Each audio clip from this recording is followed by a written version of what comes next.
Hello. जिनका semester 3 है और प्रथम गौण या द्वितीय गौण में हिंदी है, उनके लिए पेपर नंबर 5 का एक प्रश्न है। झांसी की रानी कविता का भावार्थ स्पष्ट कीजिए, जिसके उत्तर के रूप में हम देखेंगे प्रस्तावना, भावार्थ और उपसंहार। अब हम इस प्रश्न के उत्तर को देखते हैं। इस प्रश्न के उत्तर के लिए हम काव्य की थोड़ी थोड़ी पंक्ति पढ़ेंगे और उसका भावार्थ या अर्थ देखेंगे। इस प्रकार हम इस काव्य को पढ़ेंगे। सिंहासन हिल उठे राजवंशों ने भ्रुकुटी तानी थी, बूढ़े भारत में आई फिर से नई जवानी थी। गुमी हुई आज़ादी की कीमत सबने पहचानी थी, दूर फिरंगी को करने की सबने मन में ठानी थी। चमक उठी सन 57 में वह तलवार पुरानी थी, बुंदेले हर बोलों के मुँह हमने सुनी कहानी थी। खूब लड़ी मर्दानी वह तो झांसी वाली रानी थी। यहाँ पर लेखिका ने रानी झांसी की रानी लक्ष्मीबाई के साहस और बलिदान का वर्णन करते हुए कहा है कि किस तरह उन्होंने गुलाम भारत को आज़ाद करवाने के लिए हर भारतीय के मन में चिंगारी लगा दी थी। रानी लक्ष्मीबाई के साहस से हर भारतवासी जोश से भर उठा और सबके मन में अंग्रेजों को दूर भगाने की भावना पैदा होने लगी। 1857 में उन्होंने जो तलवार उठाई थी, यानी अंग्रेजों के खिलाफ जो जंग छेड़ी थी, उससे सभी अपनी आज़ादी की कीमत पहचानी थी। आगे देखते हैं। कानपुर के नाना की मुँह बोली बहन छबीली थी, लक्ष्मीबाई नाम पिता की वह संतान अकेली थी। नाना के संग पढ़ती थी वह, नाना के संग खेलती थी। बर्छी भाला कृपाण कटारी उसकी सहेली थी। वीर शिवाजी की गाथाएं उसको याद जबानी थी, बुंदेले हर बोलों की हमने सुनी कहानी थी। खूब लड़ी मर्दानी वह तो झांसी वाली रानी थी। इस पद में लेखिका ने कहा है कि कानपुर के नाना साहब ने बचपन में ही रानी लक्ष्मीबाई की अद्भुत प्रतिभा से प्रभावित होकर उन्हें अपनी मुंहबोली बहन बना लिया था। नाना साहब उन्हें युद्ध विद्या की शिक्षा भी दिया करते थे। लक्ष्मीबाई बचपन से ही बाकी लड़कियों से अलग थी। उन्हें गुड्डे गुड्डियों की बजाय तलवार, कृपाण, तीर और बर्छी चलाना अच्छा लगता था। लक्ष्मी थी या दुर्गा थी, वह स्वयं वीरता की अवतार थी। देख मराठे पुलकित होते उसकी तलवारों के वार, नकली युद्ध व्यूह की रचना और खेलना खूब शिकार, सैन्य घेरना, दुर्ग तोड़ना, ये थे उसके प्रिय खिलवाड़। महाराष्ट्र कुलदेवी उसकी भी आराध्य भवानी थी। बुंदेले हर बोले के मुँह हमने सुनी कहानी थी। खूब लड़ी मर्दानी वह तो झांसी वाली रानी थी।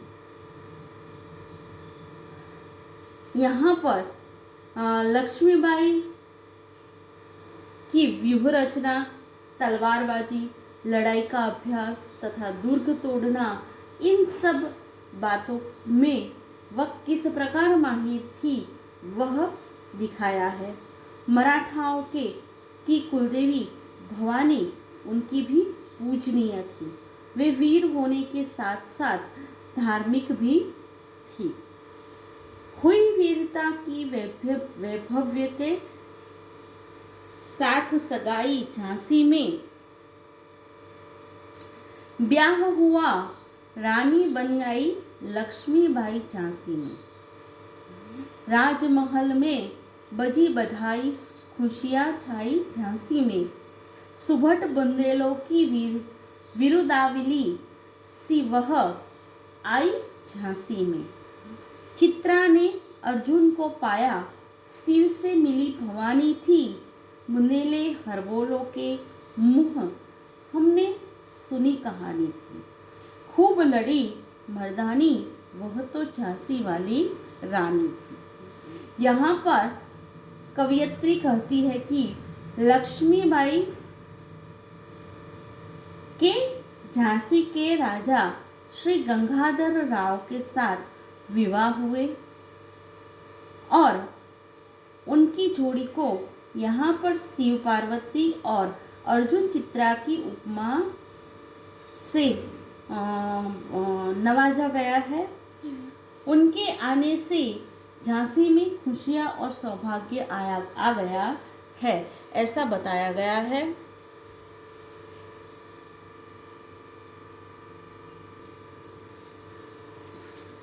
उदित हुआ सौभाग्य, मुदित महलों में उजियाली छाई, किंतु कालगति चुपके चुपके काली घटा घेर लाई। तीर चलाने वाले कर में उसे चुड़िया कब भाई, रानी विधवा हुई हाय, विधि को भी नहीं दया आई।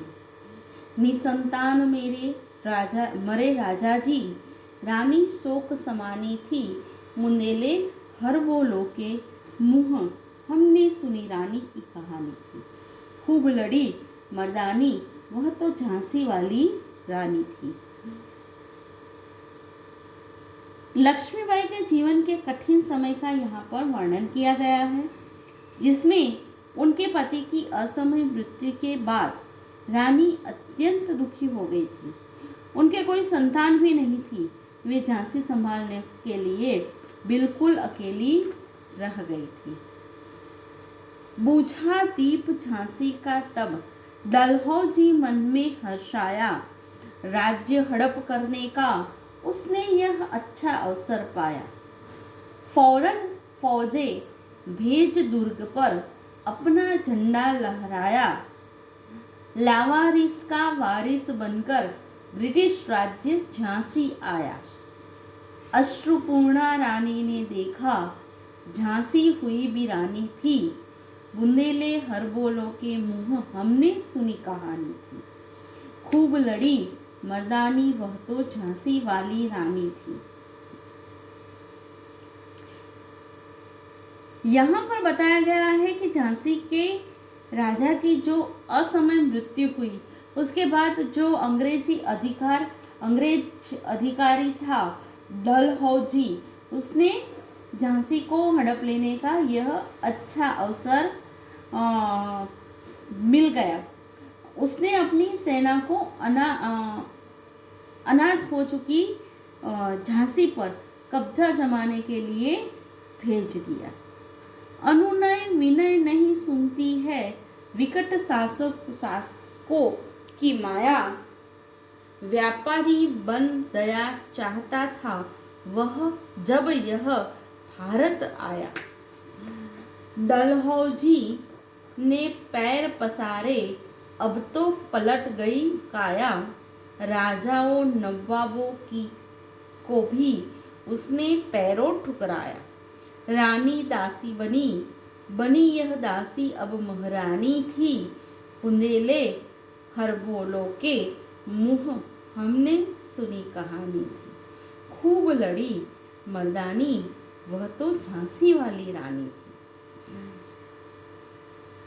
यहाँ पर बताया गया है कि अंग्रेज लोग भारत में व्यापारी बनकर आए थे और फिर धीरे धीरे उन्होंने यहाँ के सभी बड़े बड़े राजाओं, महाराजाओं और रानियों से दया और सहायता की भीख मांग कर उनका ही राज्य हड़प लिया था। परंतु लक्ष्मीबाई अन्य राजा रानियों से विपरीत थी और उन्होंने विषम परिस्थितियों में भी एक महारानी की तरह झांसी को संभाला। छीनी राजधानी दिल्ली की, लखनऊ छीना बातों बात, कैद पेशवा था बिठूर में, हुआ नागपुर का घात। उदयपुर, तंजौर, सतारा कर्नाटक की कौन बिसार, जबकि सिंध पंजाब ब्रह्म पर भी अभी हुआ था व्रज प्राप्त। बंगाले, मद्रास आदि की भी तो वही कहानी थी। बुंदेले हर बोलो के मुंह, वह तो झांसी वाली रानी थी।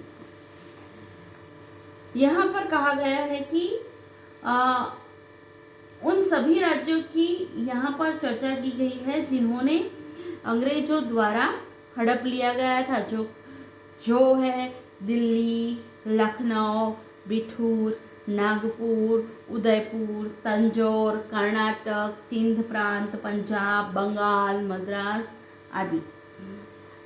कहने का यहाँ पर तात्पर्य यह है कि ऐसा कोई क्षेत्र नहीं बचा था जहाँ बेईमान अंग्रेजों ने अपना अधिकार नहीं जमाया।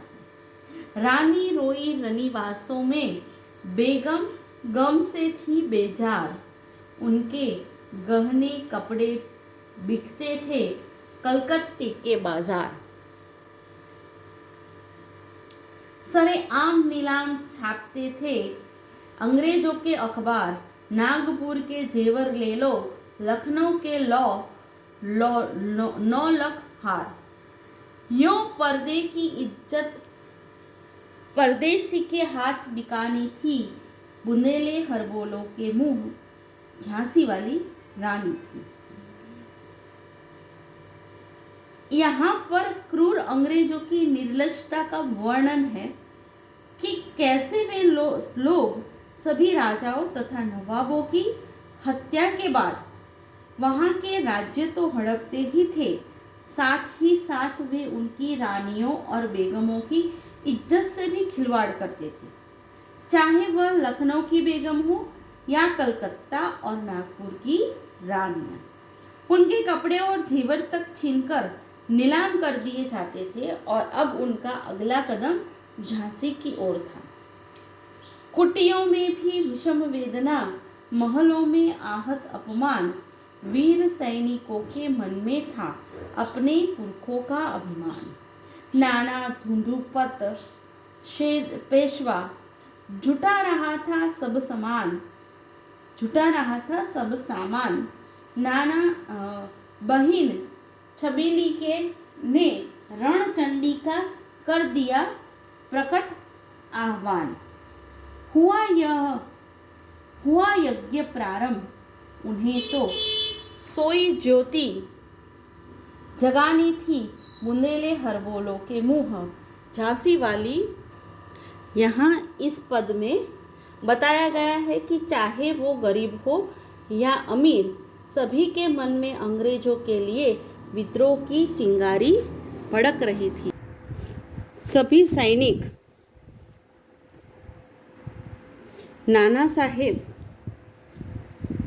पेशवा जी के नेतृत्व में युद्ध करने को तैयार थे। साथ में उनकी महबोली बहन लक्ष्मीबाई ने भी हार ना मानकर उनके साथ अंग्रेजों से लड़ने का निर्णय कर लिया था।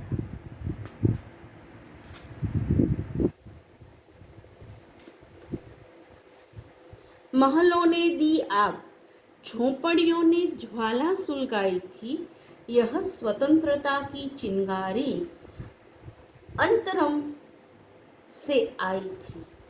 झांसी चेती, दिल्ली चेती, लखनऊ लपटे छाई थी, मेरठ कानपुर पटना ने भारी धूम मचाई थी, जबलपुर कोल्हापुर में भी कुछ हलचल उकसानी थी, बुंदेले हरबोलों के मुंह, झांसी वाली रानी थी। यहाँ बताया गया है कि विद्रोह की चिंगारी देश के हर राज्य से सुलग रही थी, चाहे वो झांसी हो या लखनऊ, दिल्ली, मेरठ, कानपुर तथा पटना राज्यों के राजाओं ने भी इसमें अपना पूरा साथ दिया। साथ ही साथ जबलपुर और कोल्हापुर जैसे बड़े शासकों ने भी सन 1857 की क्रांति में बढ़ चढ़कर हिस्सा लिया था। इस स्वतंत्रता महायज्ञ में कई वीर वर आए काम, नाना धुंधुपत, तातिया, चतुर अजीमुल्ला सरनाम, अहमद शाह मौलवी, ठाकुर कुंवर सिंह, सैनिक अभिराम, भारत के इतिहास गगन में अमर रहेंगे जिनके नाम। लेकिन आज जुर्म कहलाती उनकी जो कुर्बानी थी, बुंदेले हरबोलों के मुंह, झांसी वाली रानी थी। हमारे स्वतंत्रता संग्राम में लड़ने और शहीद होने वाले कई बड़े वीरों का उल्लेख यहाँ किया गया है, जैसे नाना धुंधुपत, तातिया, चतुर अजीमुल्ला सरनाम, अहमद शाह मौलवी, ठाकुर कुंवर सिंह तथा सैनिक अभिराम। ऐसे कई सैनिकों ने हमारे स्वतंत्रता के लिए अपना बलिदान दिया था। ऐसे ही वीर और साहसी क्रांतिकारी थे जिन्होंने युद्ध में दुश्मनों से जमकर संघर्ष किया था।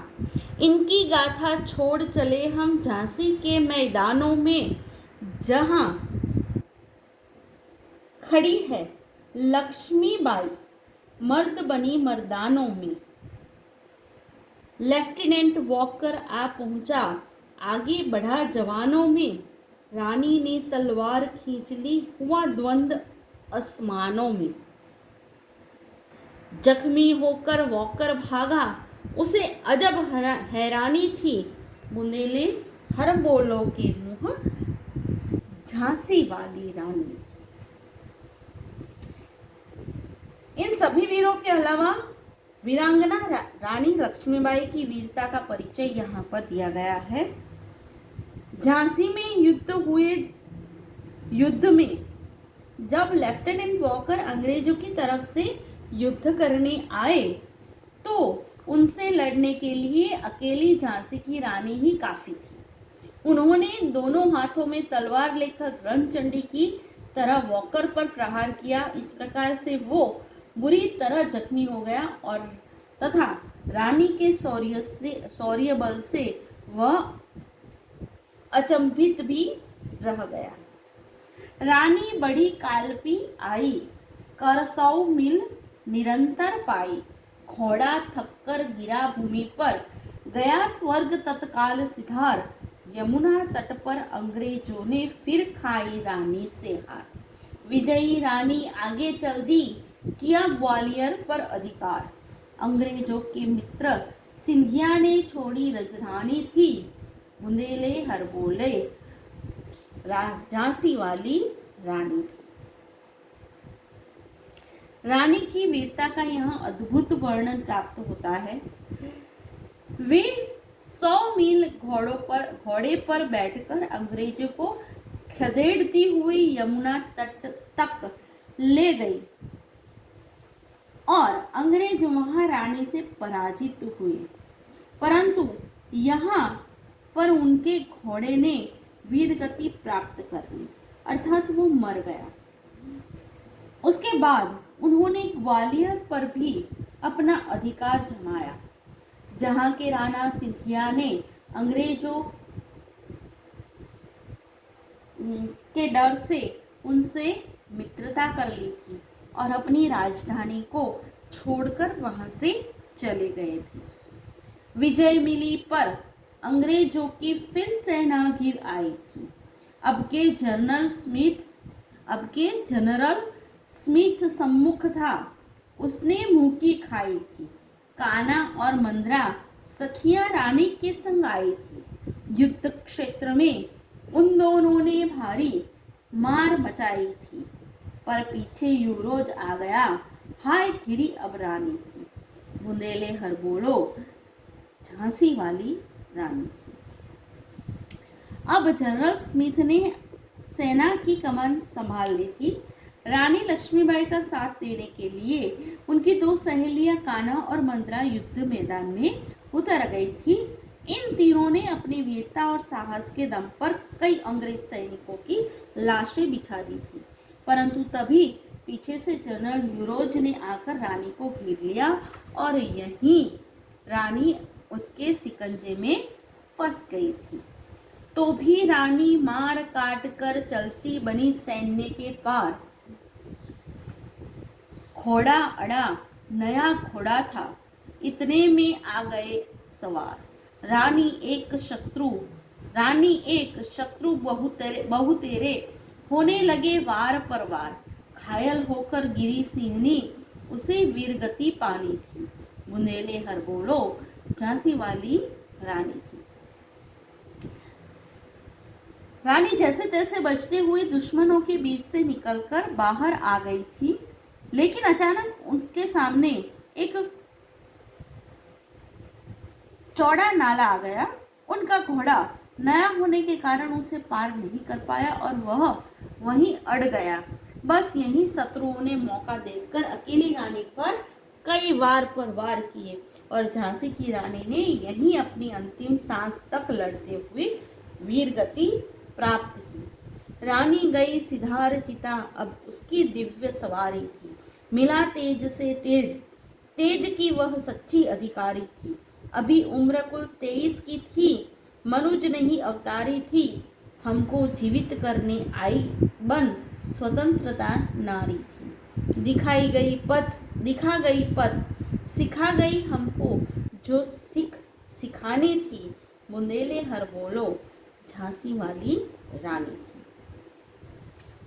यहाँ रानी की दिव्यता का वर्णन किया गया है कि रानी अब परलोक सिधार चुकी थी, परंतु उनके चेहरे पर सूरज की जैसी चमक छाई हुई थी। उनकी उम्र केवल 23 साल थी। इतनी छोटी सी उम्र में वह एक अवतारी नारी की तरह आकर हम सभी देशवासियों को जीवन का सही मार्ग दिखा गई। क्रांति की चिंगारी का बीज सही मायनों में उन्होंने ही देशवासियों के मन में बोया था। जाओ रानी, याद रखेंगे ये कृतज्ञ भारतवासी, यह तेरा बलिदान जगावेगा स्वतंत्रता अविनाशी। होवे चुप इतिहास, लगे सच्चाई को चाहे फांसी। हो मदमाती विजय, मिटा दे गोलों से चाहे झांसी। तेरा स्मारक तू ही होगी, तू खुद अमिट निशानी थी। बुंदेले हर बोलो के मुंह, हमने सुनी कहानी थी। खूब लड़ी मर्दानी, वह तो झांसी वाली रानी थी। रानी का यह बलिदान सभी देशवासी याद रखेंगे, चाहे दुश्मन अपनी वीरता का परचम लहरा रहा हो या फिर वो अपनी तोप के गोलों से झांसी को ही मिटा दे। लेकिन झांसी की रानी लक्ष्मीबाई हमारे मन में हमेशा बसी रहेगी, चाहे उनका कोई स्मारक बने ना बने, लेकिन वो वीरता और साहस का एक उदाहरण बनकर हमारे इतिहास में हमेशा हमेशा के लिए अमर रहेगी। इस प्रकार हम कह सकते हैं कि यहाँ पर पूरे काव्य में कवयित्री ने झांसी की रानी के विषय में हमें जानकारी देने का प्रयत्न किया है और झांसी की रानी के विषय में जानकारी देकर उनका जो तेज था, उनकी जो हिम्मत थी, उनकी जो वीरता थी, उसके विषय में हमें उनका जो देश प्रेम था, उनके विषय में हमें यहाँ पर जानकारी देने का प्रयास किया गया है और वह एक उत्कृष्ट प्रयास है। और एक बात यहाँ पर हम यह भी कहते हैं कि इस काव्य के संदर्भ में आपको यदि देखना हो तो आप अच्छी तरह इस काव्य को और ज़्यादा समझने के लिए आप हाल ही में 2 साल पहले आया हुआ मणिकर्णिका जो पिक्चर था उसे देख सकते हैं, जिससे आपको झांसी की रानी के विषय में ज़्यादा विस्तार से ज्ञान हो और इस कविता को आप ज़्यादा अच्छे से समझ सके। और इसी के लिए आप वह पिक्चर, वह चलचित्र यानी कि मणिकर्णिका आप इस विषय को अच्छे से समझने के लिए, इस काव्य को अच्छे से समझने के लिए देख सकते हैं। यह प्रश्न यहाँ पर पूर्ण हुआ।